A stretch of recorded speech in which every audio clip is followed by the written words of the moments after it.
بسم اللہ الرحمن الرحیم، السلام علیکم ورحمۃ اللہ وبرکاتہ۔ اللہم صلی علی محمد وعلی محمد، رب اشرح لی صدری ویسر لی امری واحلل عقدۃ من لسانی یفقہوا قولی، آمین۔ خواتین و حضرات، آپ دیکھ رہے کتب آن لائن اور میں ہوں بلال کتب۔ باپ شہید نیوی کا کمانڈر، بھائی شہید فوجی ڈاکٹر، خود بیچارہ شہید، مطلب کیا ماں ہوگی۔ لیکن کمال بات ہے، یہ سارے رشتے ناتے کلیم کرنے والے لوگ جو ہیں، یہ اس وقت کہاں ہوتے ہیں جب کوئی شخص جو ہے وہ مشکل میں ہوتا ہے۔ حافظ جی میں صحیح کہہ رہا ہوں؟ بالکل درست کہہ رہے ہیں۔ وہ کہاں ہوتے ہیں جب وہ مشکل میں ہوتا ہے؟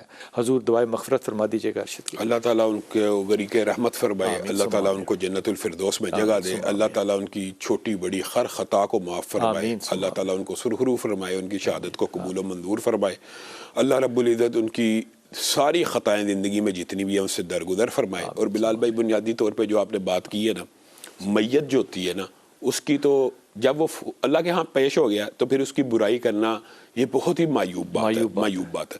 دوسری بات جو آپ نے کی ہے نا کہ نظریاتی صحافت، چاہے اس کا نظریہ سرخے کا ہو یا سبزے کا ہو، اس سے فرق نہیں پڑتا۔ ہم نے بھی بچپن میں، جیسے آپ نے بات کی ہے، میرے تو اپنے جو اساتذہ تھے جرنلزم میں، ڈاکٹر مسکین علی حجازی ٹائپ کے جرنلسٹ تھے، جنہوں نے شاید پیسے کی شکل بھی نہ دیکھی ہو جو آج صحافت میں پیسہ ہے۔ مولانا محمد علی جوہر کے ہم نے سے پڑھے، ظفر علی خان کے۔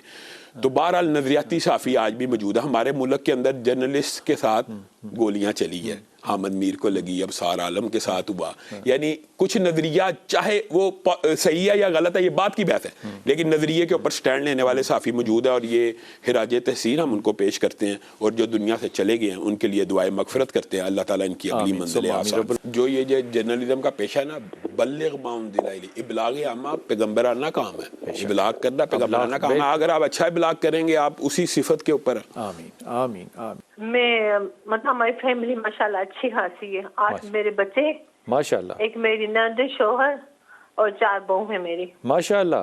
ہاں، تو ہماری ماشاءاللہ اچھی خاصی چل رہی تھی فیملی، خوش خاص تھے ہم۔ اچھا، اچانک تھوڑی سی انبن ہو گئی، میں میرے شوہر بچے میں نکل گئے، 4 بہو میری ادھر رہ گئی۔ آپ کہاں چلے گئے؟ ہم حیدرآباد چلے گئے تھے۔ کیوں، کس بات سے؟ بس تھوڑی انبن بہو سے ہو گئی تھی۔ بزرگی کا طاری کرنا اپنے پہ جو ہے نا، یہ بڑا ضروری ہوتا ہے۔ لیکن بلال بھائی، میں یہ سمجھتا ہوں کہ بزرگوں کا اپنی زندگی کے اندر اپنے بچوں کو الگ کر دینا یہ بھی ایک بہت اچھی بات ہے۔ لڑکے نہیں بلکہ بزرگوں کا انڈیپینڈنٹ ہونا اور بزرگوں کا اپنے پاؤں کے اوپر کھڑے ہونا۔ اور اسی لیے شریعت کے اندر یہ جو بعض باتیں آپ احادیث دیکھتے ہیں نا کہ رسول اللہ صلی اللہ علیہ وسلم زندگی کے اندر پوری جائیداد اولاد کو دینے کی بجائے ماں باپ کی، یعنی یہ تلقین آپ سمجھ لیں، ایگزیکٹ واقعات تو نہیں ملتے لیکن رہنمائی ضرور ملتی ہے کہ ماں باپ اپنی زندگی میں اپنے بچوں کے نام جائیداد نہ کریں، ورنہ رول دیں گے۔ سمجھ گئے؟ ہاں، ان کو امید آس ہوگی کہ میرے باپ کی جائیداد ان کے بعد تو کچھ خدمت خاطر چاہے چلو پیسوں کے لیے ہی کرتا رہے، لیکن پھر بھی باپ ماں بوڑھے ہو گئے ہیں، انڈیپینڈنٹ ہوں، ان کے پاس اتنا خرچہ ہو کہ وہ اگر بچوں کے سہارے نہ بھی رہ سکے تو ان کو رہ لینا چاہیے۔ دوسری بات یہ ہے کہ بلال بھائی، بنیادی طور پہ اگر انہوں نے کوئی مشورے کے لیے سوال کیا تو میرے ذہن میں ایک بات ہے، یہ نا قرآن و حدیث میں بھی آپ فارمولہ کہہ لیں یا ٹوٹکا کہہ لیں، کچھ ٹوٹکے اور فارمولے موجود ہوتے ہیں کہ جس سے انسان کی دعائیں قبول ہوتی ہیں۔ اس طرح کی مشکل ہے، یہ دعا نہیں سنی جا رہی ہے، یہ مسئلہ کیسے حل ہو؟ میں ایک آسان ترین سب سے آسان بات بتاتا ہوں بلال بھائی۔ رسول اللہ صلی اللہ علیہ وسلم نے فرمایا جس نے اس طرح وضو کیا جس طرح میں محمد صلی اللہ علیہ وسلم نے وضو کیا، اس کے گناہ معاف ہو جاتے ہیں نا، سر سے پاؤں تک۔ پھر رات کو سونے سے پہلے اگر وہ یہ وضو کرتا ہے نا، صحیح حدیث کے الفاظ ہے، آسمان سے ایک فرشتہ اترتا ہے، اس کے ساتھ رات گزارتا ہے۔ یہی بڑی منزلت کی بات ہے۔ لیکن وہ کیوں اترتا ہے اور کیوں رات گزارتا ہے؟ کہ یہ بندہ جب بھی کروٹ لے تو میں اس کے لیے مغفرت کی دعا کروں۔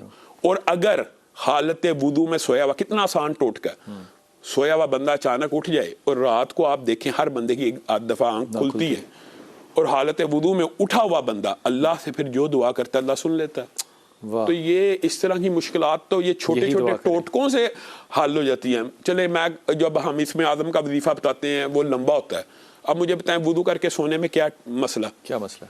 کوئی مسئلہ بس نیت کی بات ہے. ایک تو ہر کروٹ کے اوپر فرشتے کی دعا, اور اوپر سے اٹھے اور دعا کرے. دوسری بات یہ ہے بلال بھائی, فرشتہ دعا جو کر رہا ہے ایک عام فہم بات ہے, وہ اپنی مرضی سے کہہ رہا ہے کہ اللہ کی مرضی سے، اللہ کی مرضی سے.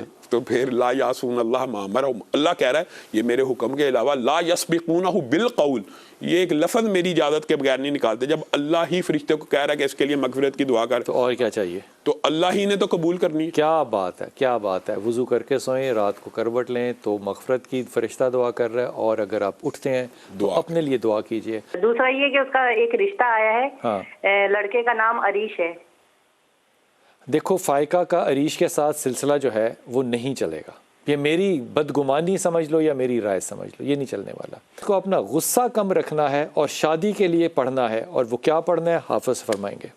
بلال بھائی اگر صرف شادی کروانے کے لیے جو وظیفہ ہے وہ ربی انی لما انزلت الی من خیر فقیر، سورۃ قصص آیت نمبر 24، اس کے علاوہ استغفار تسبیحات بندہ ساتھ ساتھ پڑھتا رہے تو اللہ کے فضل سے بہتر رشتہ آتا چلا جاتا ہے. اور جہاں تک یاداشت کا تعلق ہے نا بلال بھائی، اس کے بارے میں محدثین نے بڑا لمبا چوڑا کلام کیا، جس کا میں خلاصہ آپ کے سامنے رکھتا ہوں کہ اگر انسان ترک معاصی کرے نا، اور یہ ایک شعر بھی ہے، شکوت الی وکین لسوء حفظی فارشدنی الی ترک معاصی، کہ امام شافعی نے اپنے استاد سے اپنے نا یہ یاد نہ ہونے کی شکایت کی، تو انہوں نے اس کو کہا کہ گناہوں کو ترک کر دے، اور کہا کہ اللہ کا جو علم ہوتا ہے نا وہ نور ہے، اور نور اللہ لا یؤتی لیاسی، اور اللہ کا جو نور ہوتا ہے نا وہ گناہ گار کے سینے میں نہیں رہتا یا دماغ میں نہیں رہتا. علم یہ بات سمجھ میں آ گئی نا کسی کے بھی، تو خدا کی قسم مرنے تک صدقہ جاریہ. وقفہ لے کے واپس آتے ہیں. کیا بات.